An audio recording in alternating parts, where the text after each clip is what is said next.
Hi my YouTube friends! Do you like to try out mixed media and art journaling and don't know how to start? Or you like some tips and tricks?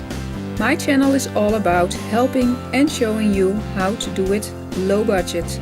That is how I started, and after 2 years I still love to do it that way.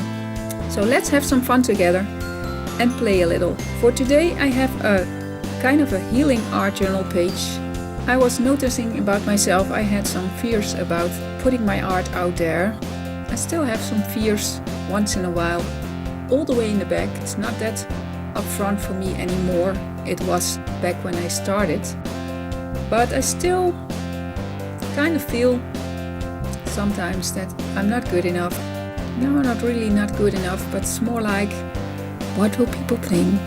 That kind of stuff. I thought I'd do a page about it to address that, and I'm noticing that if I do pages where I have something on my mind and I put it into my art, it helps me to put things in a different perspective or finding a solution. So today I thought I would address this fear that I felt, and this is the page that came out of that.